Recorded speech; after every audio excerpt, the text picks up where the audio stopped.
तो चैप्टर के शुरुआत में हमने थोड़ा इंट्रोडक्शन किया था लाइफ साइकिल का या लाइफ स्पैन का। तो आपको याद है कि मोस्ट ऑर्गेनिजम्स के लाइफ साइकिल में 3 फेजेस होते हैं। एक है जुवेनाइल फेज, सेकेंड है रिप्रोडक्टिव फेज और थर्ड है सेनेसेंस फेज। तो अभी हम इस फेजेस के को डिटेल में पढ़ेंगे। तो फर्स्ट फेज है जुवेनाइल फेज, जिसे प्लांट्स में हम वेजिटेटिव फेज कहते हैं। तो ये प्री रिप्रोडक्टिव फेज है। इसका मतलब ये है कि रिप्रोडक्शन के पहले आता है। सेकेंड है ये पीरियड ऑफ ग्रोथ है, जो birth of organism to reproductive maturity of organisms में आता है। और इसमें डिफरेंट स्ट्रक्चर्स देखते हैं हम डिफरेंट ऑर्गेनिजम्स में। फॉर एग्जांपल कुछ प्लांट्स में लीव्स के शेप्स अलग होते हैं और बर्ड्स में फेदर्स के कलर्स अलग होते हैं। और ये फेज का ड्यूरेशन डिफरेंट ऑर्गेनिजम्स में डिफरेंट होता है।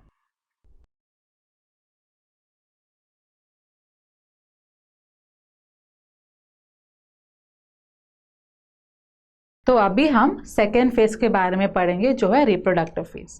अब इसमें क्या होता है, इसमें ऑफस्प्रिंग प्रोड्यूस होते हैं और इसमें प्यूबर्टी भी आता है। प्यूबर्टी है वो पीरियड जिसमें रिप्रोडक्टिव ऑर्गन्स डेवलप होते हैं।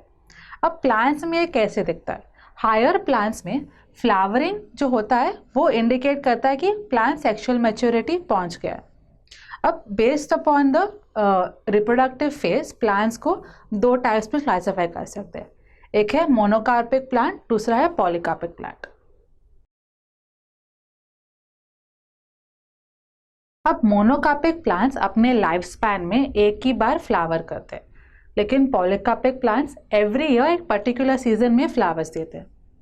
नेक्स्ट है कि मोनोकार्पिक प्लांट्स जो है वो एनुअल या बायएनुअल होते हैं। एनुअल मतलब वो प्लांट्स जो अपने लाइफ साइकिल 1 साल में कंप्लीट कर लेते हैं, और बायएनुअल प्लांट्स वो है जो 2 साल लेते हैं अपने लाइफ साइकिल कंप्लीट करने के लिए। कुछ ही पेरेनियल प्लांट्स मोनोकार्पिक होते हैं, लेकिन पॉलीकार्पिक प्लांट्स सारे पेरेनियल ही होते हैं।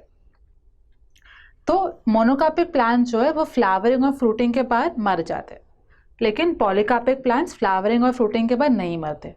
एग्जाम्पल्स क्या है मोनोकार्पिक प्लांट्स का, ये है rice, wheat, radish, bamboo etcetera.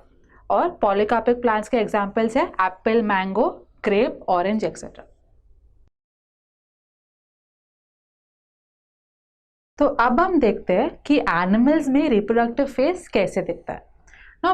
Based upon the time of breeding animals में ये 2 टाइप्स के होते हैं।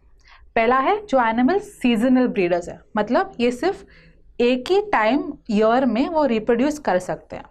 ये होता है फ्रॉग्स में, लिजर्ड्स में, मोस्ट बर्ड्स में या और डियर्स में भी। और कुछ एनिमल्स कंटिन्यूस ब्रीडर्स होते हैं, मतलब through out the period of sexual maturity वो लोग रिप्रोड्यूस कर सकते हैं। ये हम देखते हैं रैबिट्स, माइस और पोल्ट्री में। अब फीमेल्स ऑफ प्लेसेंटल एनिमल्स में कुछ साइक्लिकल चेंजेस देखते हैं। अब प्लेसेंटल एनिमल्स क्या होते हैं, ये एनिमल्स है जिसमें मदर और फीटस के बीच में एक्सचेंज ऑफ फूड और वेस्ट प्लेसेंटा के थ्रू होता है। तो ये साइक्लिकल चेंजेस क्या होते हैं, ये हम देखते हैं ओवरीज में, एक्सेसरी रिप्रोडक्टिव डक्ट्स में और हार्मोन्स में। तो प्राइमेट एनिमल्स जो है एप्स, मंकीज और मैन, इसमें ये साइक्लिकल चेंजेस को हम मेंस्ट्रुअल साइकिल कहते हैं। और नॉन प्राइमेट एनिमल्स जैसे कि डॉग, शीप, काउस, इसमें चेंजेस को हम ईस्ट्रस साइकिल कहते हैं।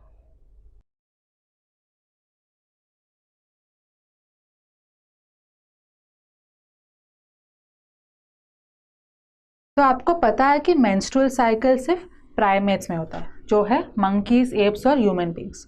और ईस्ट्रस साइकिल जो है वो नॉन प्राइमेट्स में होता है, जो है काउ, शीप, डॉग्स एक्सेट्रा। अब मेंस्ट्रुअल साइकिल में कुछ फेजेस है जिनका नाम है मेंस्ट्रुअल फेज, प्रोलिफरेटिव फेज और सेक्रेटरी फेज। ये आप डिटेल में ह्यूमन रिप्रोडक्शन के चैप्टर में पढ़ेंगे।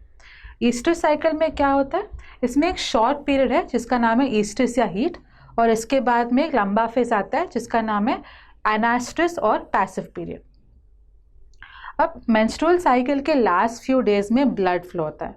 ईस्ट्रस साइकिल में ये ब्लड फ्लो नहीं होता। और सेक्स सर्ज जो है मेंस्ट्रुअल साइकिल में इंक्रीज नहीं होता, लेकिन ईस्ट्रस साइकिल में ये सेक्स सर्ज इंक्रीज होता है। अब फीमेल जो है मेंस्ट्रुअल साइकिल के ड्यूरिंग कॉपुलेशन परमिट नहीं करती, लेकिन ईस्ट्रस साइकिल में कॉपुलेशन सिर्फ ईस्ट्रस के पीरियड में ही होता है। तो अभी हम लास्ट फेज के बारे में पढ़ेंगे जो है सेनेसेंस फेज। अब सेनेसेंस फेज जो है वो रिप्रोडक्टिव फेज के बाद ही चालू होता है और इसमें क्या होता है, इसमें एजिंग होता है जो है बुढ़ापा। अब एजिंग होने के बाद ऑर्गेनिजम्स मर जाते हैं। अब एक ऑर्गेनिज्म जुवेनाइल फेज से रिप्रोडक्टिव फेज और रिप्रोडक्टिव फेज से सेनेसेंस फेज में कैसे जाता है, वो है हार्मोन्स के कारण। और हार्मोन्स और कुछ एनवायरमेंटल फैक्टर्स ऑर्गेनिजम्स के रिप्रोडक्टरी फेज और उनके बिहेवियर को रेगुलेट करती है। तो अभी आपको 3 फेजेस के बारे में जानकारी मिली।